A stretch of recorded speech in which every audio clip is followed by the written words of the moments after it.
And they set a record. They set a record with a number of people coming out. But the record has been broken tonight.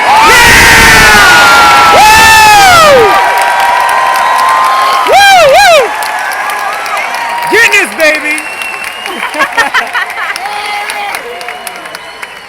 The message of liberty cannot be squelched. It's going to continue to spread. It is, and it's a wonderful message. And I am so delighted that the young people of this country are responding so favorably. So thank you very much for your interest in this cause.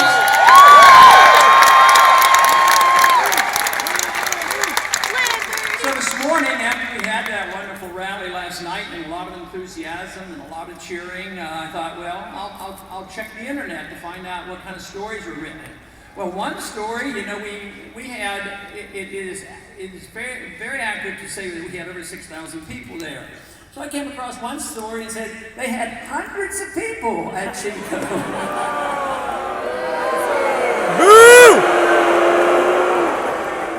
It wasn't all that bad because somebody reported there were 1,000.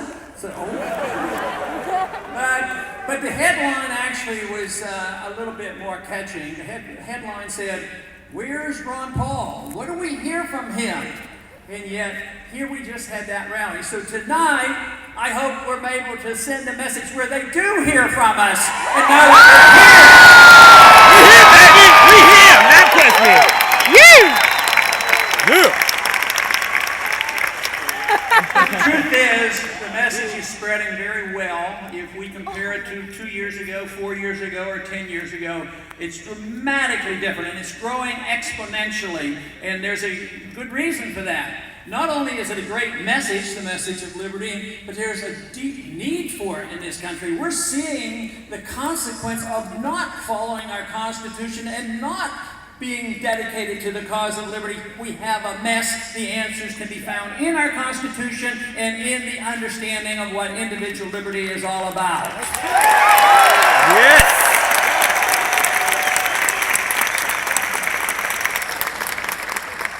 I think the most important issue in the campaign, or anything that we do, it has to do with the understanding and the promotion of individual liberty. Believing that if we truly understood that issue, we would have a lot less problems.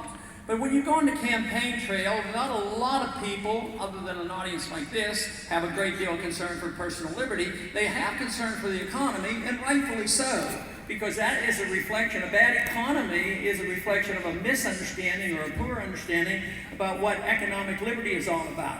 So we do have an economic crisis going on, but it was a predictable crisis. It shouldn't be that difficult to understand. We're in the midst of this, and yet the people in Washington have not come around to understanding what the real problem is. And the problem boils down to about one thing. Government is way too big. Yeah.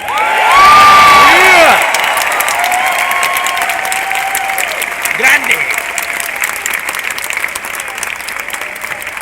The bigger the government, the less freedom that we have. And there's a lot of well-intentioned people, but you know where good intentions might get you. Good intentions aren't enough. The right ideas are critical. So there are a lot of good intentions, and people want to do things to help other people. They want to spread our goodness around the world. But whether it's helping people here at home, or making you behave in a certain manner, or improving the economy, you cannot do it with the use of force. If we want to improve on ourselves and others, it has to be done by setting an example and doing it voluntarily and not using force. Yes!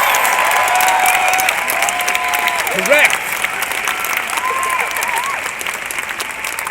But that's exactly what happens when you have an economy that is a planned economy. We know what the extremes are. We know what extreme socialism is and what communism is all about, because it's a failed system.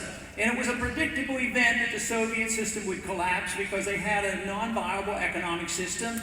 And fortunately, that is what brought the end to the Soviet system, not a nuclear war. It was a failed economic policy. And this is the reason that we ourselves must look at what we're doing, because we too have a failed economic system. It's not communism, it's called interventionism, where the planners in Washington, the do-gooders, the people who believe in welfareism and warfareism and inflationism and running up debt, they believe that they could do this forever. But guess what? The country went broke and it's not working, and the people are realizing it. Not only are they losing their liberty, they're losing our ability to even take care of ourselves.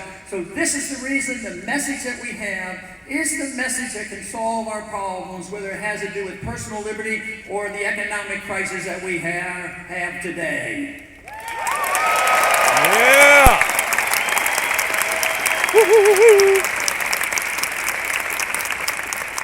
Our crisis was brought about because the government was too big and spending too much money. But it was logical that the politicians would continue to do this because they kept getting reelected. The more they spent, the more they pretended they could bring home. Even if they had to tax, borrow, or print the money, they were rewarded by reelection. Now that worked fine as long as we had money in the bank and we were a wealthy nation. But that has changed now. We're a debtor nation. We're the biggest debtor in the history of the world. We owe more money to foreigners than any other country has ever owed before.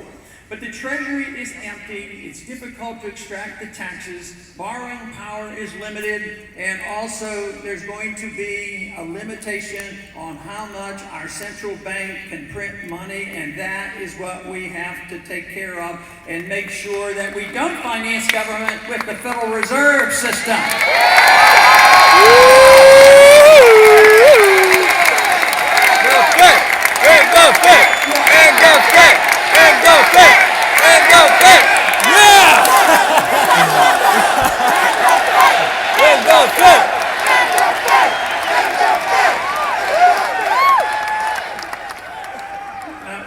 Now we might have to be careful. Mr. Bernanke might hear us.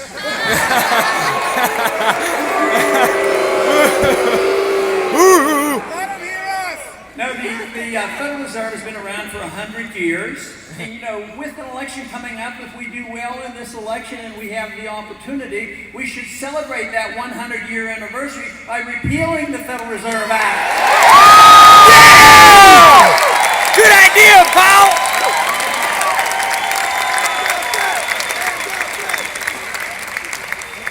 But the Federal Reserve has caused a lot of mischief. Once again, a lot of well-intentioned intellectuals thought that this was a wonderful thing to come around and think you can debase a currency, dilute the value of the money. But that is nothing new. That is ancient. They accuse us of wanting to go back to something honest, like a gold standard in the Constitution.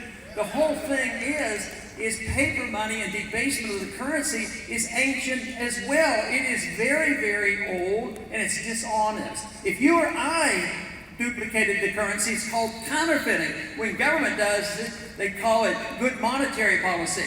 Nevertheless, morally, it's the same thing. It's counterfeiting of money, and it should stop. Yes!